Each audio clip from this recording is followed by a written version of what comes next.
Hi, magandang hapon. Ayan, dahil day off natin, syempre gagawin natin makabuluhan ng ating day. So magkakat po tayo ngayon, magpupropagate tayo ng English IV. Hindi ko alam ang scientific name.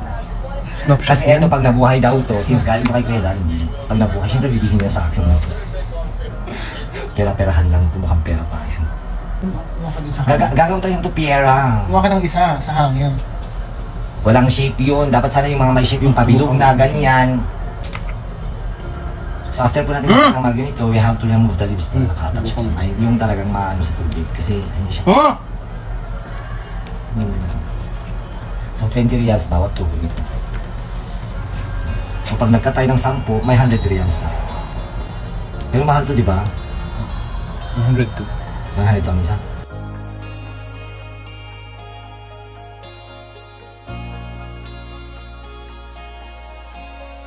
Basta pag nabuhay to, kuya, alam mo na. Ano pag hindi kinabuhay yung 102 yan isa.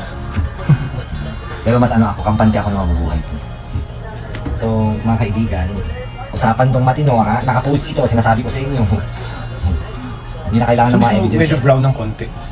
Hindi kasi maganda to. Nakatayo na siya, di ba? So, 10 ang kailangan natin. So, we have 5 na po. And, ang sabi nila, pag nagiging na tong dahon na to, it's kailangan na niya ng direct sunlight. At what's good thing about the English ivy, it's nagpipink kasi siya pag naaarawan. May pink na lalabas sa dahon. But for now, tingnan mo nag-green siya kasi hindi siya yung parang may mga white-white. Kasi kulang na kulang sila sa sunlight. Tamad kasi itong ano. May ilang yun. Kahit na, hindi yun enough. Hindi naman yellow yung ilaw mo kasi doon puti. Dapat yellow. Yellow yung ilaw ko, hindi ka tayo. Wala kami here.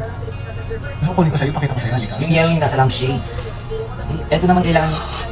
Hi, ayan, tapos ano na natin siya ang gagamitin natin ngayon is water. So inihanda ko na siya kanina since may 5 akong ganito.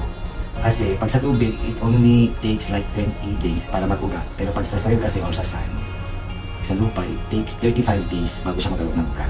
So I decided na water na lang gamitin natin. So ayan, ilulubog lang natin yung pinat natin sa tubig.